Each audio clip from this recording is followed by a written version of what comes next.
Salut tout le monde, salut Sébastien. Bonjour. On est dans un décor qu'on connaît, qu'on a déjà montré, donc Récif Atom, où sur notre périple de retour de Vivarium jusqu'au congrès de la FFA, on a pu s'arrêter chez Boris et Mehdi et toutes leurs équipes.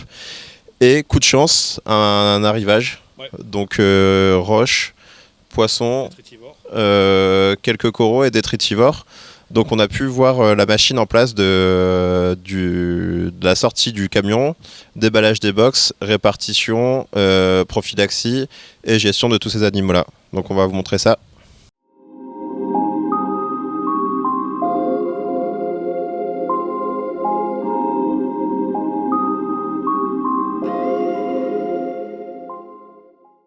Donc là, on reçoit un arrivage qui est multiple. On va constater qu'on a des Philippines, on a du Bali, on a du Jakarta, on va avoir de la roche vivante.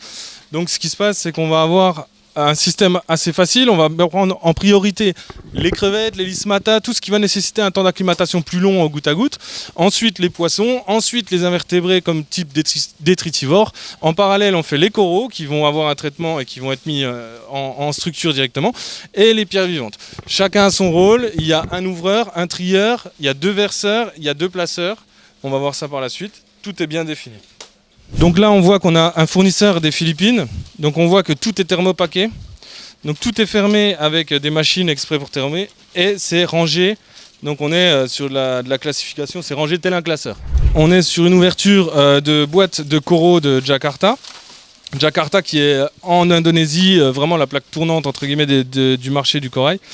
Donc là, c'est plutôt emballé à l'indonésienne, on le voit. Les sacs sont un peu moins bien. Quoique encore, on est plutôt bien rangé, mais c'est pas aussi bien rangé que sur le Philippines là-bas, qui est une exception pour le rappel.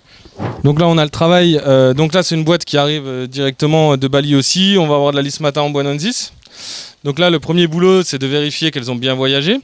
Quelquefois elles muent pendant le transport, là ici on voit qu'elles sont parfaites. Et là tout de suite on vient les aligner et les mettre dans des boîtes, donc on les range généralement par taille. Et on vient les mettre bien à la verticale pour pouvoir ouvrir plus rapidement. C'est vrai que l'eau de mer par rapport à l'eau douce, le travail est titanesque parce que là donc on voit on a 12 crevettes, 15 crevettes dans la boîte, il y a 15 poches, il y a 15 sacs, donc les 15 doivent être traités en même temps. Ensuite on les renverse parce que là toutes les eaux ont bien voyagé, donc les eaux sont belles. Ensuite on les lance en acclimatation. En eau douce on va avoir des poches de 120 crevettes, donc c'est vraiment plus de temps de réaliser un arrivage d'eau de mer qu'un arrivage d'eau douce. Donc là en tout on a 200 crevettes qui viennent d'arriver.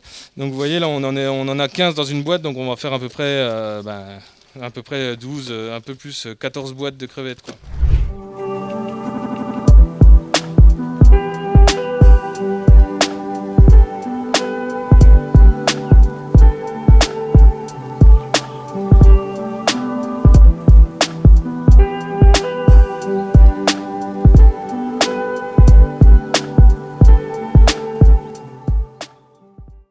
Donc ici on est dans le labo technique, on est dans le cadre d'un arrivage de coraux. Donc là on reçoit des boîtes qui viennent directement d'Indonésie. Donc on va avoir des discosomas, des zoanthus d'élevage qui poussent sur les tables là-bas. Donc ce qu'on va faire avec ces discos et ces rhodactis, on va avoir un premier bain dans ces caisses de Coral Protect, qui est un désinfectant pour coraux. Donc le but ça va être de vraiment d'enlever tous les parasites qui peuvent être présents. Mais ça n'élimine pas les œufs non plus et ça n'élimine pas tout. Donc on va avoir un premier bain ici, un deuxième, un rinçage, un troisième rinçage et ensuite on va les installer dans les structures poissons. Pas du tout dans nos structures d'élevage parce que ça reste quand même de l'élevage qui arrive d'Indonésie, mais ça n'a rien à voir avec notre élevage qui est complètement sain, qui est stocké à côté. On ira juste après. Et là, on va avoir pour les coraux durs un traitement particulier qui va durer toute la nuit, qui va permettre de se débarrasser de tout ce qui est gelée brune, de tous les problèmes qu'il peut y avoir sur les lobophilia, sur les coraux comme ça. On va venir traiter ici et ça va y rester quasiment 12 heures.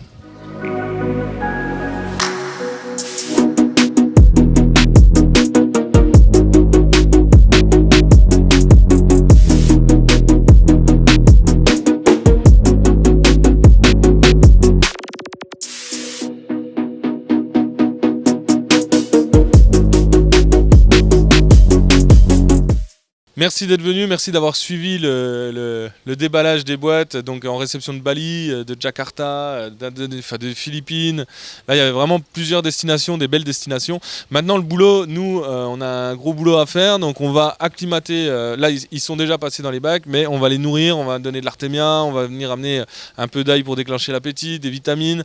On va vraiment faire en sorte qu'ils mangent de tout, qu'ils soient en parfaite santé. Et à partir du moment où ils mangent de tout, ils sont en parfaite santé. Ça peut prendre de 4 jours ou même de 0 jours pour l'élevage jusqu'à une semaine, des fois 2 semaines, des fois 3 semaines. Et une fois qu'ils sont sains et qu'ils mangent correctement, on les met en stock sur le site. Vous pouvez le retrouver, c'est tous les vendredis à 18h. Dans la catégorie poissons et coraux, tout est ajouté une fois par semaine à ce moment-là. Et ça veut dire qu'ils sont en parfaite santé. Sinon, ils ne sont pas ajoutés. Merci beaucoup.